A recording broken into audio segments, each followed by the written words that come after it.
કેટલાય દિવસોથી ગુજરાતમાં વરસાદી માહોલ શરૂ થઈ ચૂક્યો છે। વરસાદી માહોલ જામી ગયો છે, પરંતુ અનેક જિલ્લાઓ એવા છે જ્યાં વરસાદની ઘટ જોવા મળી રહી છે। સૌરાષ્ટ્ર અને દક્ષિણ ગુજરાતમાં તો ધોધમાર વરસાદ વરસવાની શરૂઆત થઈ ચૂકી છે, પરંતુ હવે સવાલ એ છે કે મધ્ય ગુજરાત અને ઉત્તર ગુજરાતમાં વરસાદી માહોલ ક્યારે જામશે અને મધ્ય ગુજરાતમાં ધોધમાર વરસાદ ક્યારે પડશે। આજ સમગ્ર મુદ્દા પર લઈને આજે આ રિપોર્ટમાં વાત કરવાના છીએ। નમસ્કાર, આપ જોઈ રહ્યા છો ગુજરાત તક અને આપની સાથે હું છું સૌમ્યા। કેટલાય વિસ્તારોમાં વરસાદ જરૂર પ્રમાણે પડ્યો નથી। દક્ષિણ ગુજરાત અને સૌરાષ્ટ્રના અમુક વિસ્તારોમાં સારો વરસાદ થયો હતો। દક્ષિણ ગુજરાતના સુરત, વલસાડ, નવસારીમાં ભારે વરસાદ નોંધાયો। જો કે રાજ્યના ઘણા વિસ્તારોમાં ખેડૂતો વાવણી લાયક વરસાદની રાહ જોઈ રહ્યા છે। ગુજરાતમાં 11 જુલાઈ સુધી સરેરાશ કરતાં 3% ઓછો વરસાદ થયો છે અને કેટલાક જિલ્લાઓમાં સરેરાશથી 45થી 50% જેટલો ઓછો વરસાદ થયો છે। ગુજરાતમાં સામાન્ય રીતે જુલાઈ અને ઓગસ્ટ મહિનામાં સૌથી વધારે વરસાદ પડે છે।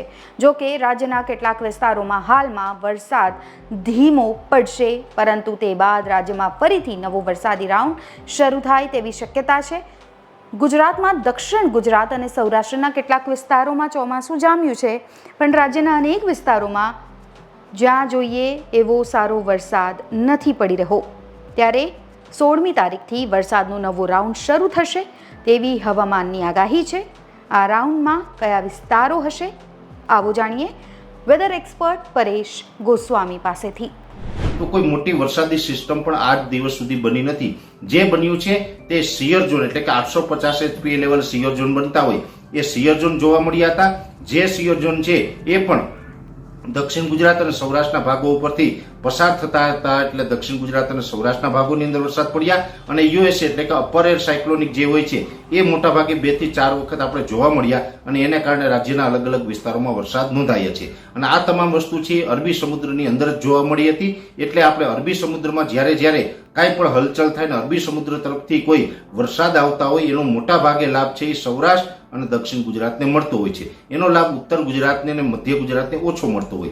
જ્યારે બંગાળની ખાડી તરફથી કોઈ લો પ્રેશર અથવા તો વરસાદી સિસ્ટમ આવે ત્યારે ચોક્કસથી ઉત્તર ગુજરાત અને મધ્ય ગુજરાતને એનો લાભ મળતો હોય છે। હવે અત્યારની વાત કરવા જઈએ તો અત્યાર સુધી બંગાળની ખાડીમાં કોઈ આપણે હલચલ હતી નહીં। હવે 16 તારીખથી જે આપણે વરસાદનો રાઉન્ડ ચાલુ થઈ રહ્યો છે એ લગભગ એકાદ અઠવાડિયા આસપાસનો રાઉન્ડ હશે, એટલે કે એક લાંબો રાઉન્ડ ચાલશે અને રાજ્યના તમામ વિસ્તારોની અંદર એ વરસાદ હશે। ચોક્કસથી એટલું કહી શકાય કે બંગાળની ખાડી તરફથી એ વરસાદી સિસ્ટમ આવવાની છે, જેથી કરીને 16 જુલાઈથી જે વરસાદનો રાઉન્ડ ચાલુ થશે એનો લાભ મધ્ય ગુજરાત અને ઉત્તર ગુજરાતને પણ મળશે। એટલે ઘણા બધા સમયથી જે મધ્ય ગુજરાત અને ઉત્તર ગુજરાતના ખેડૂતોનો જે સવાલ છે કે અમારા વિસ્તારમાં વરસાદ ક્યારે, એના માટે થઈને ખાસ આ એક મેસેજ હતો। બંગાળની ખાડીની અંદર એક સિસ્ટમ બનવાની છે જેનો લાભ છે એ ડાયરેક્ટ મધ્ય ગુજરાત અને ઉત્તર ગુજરાતના વિસ્તારોને મળવાનો છે, જેની દરેક મિત્રોએ નોંધ લેવાની છે।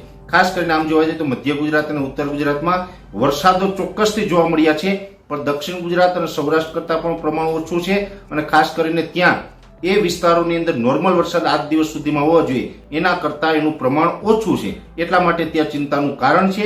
પણ હવે 16 તારીખથી જે રાઉન્ડ ચાલુ થઈ રહ્યો છે એ તમામ વરસાદની ઘટ છે એ રાજ્યના તમામ વિસ્તારોની અંદર પૂર્ણ કરી દઈ અને રાજ્યના તમામ વિસ્તારોની અંદર આવનારા દિવસની અંદર સારા વરસાદો થઈ જશે એવી પૂરી શક્યતા। તો આ રિપોર્ટમાં બસ આટલું જ। આપના ત્યાં કેટલો વરસાદ વરસી રહ્યો છે અમને કમેન્ટ બોક્સમાં જાણ કરજો। અત્યારે બસ આટલું જ, ફરી મળીશું। નમસ્કાર।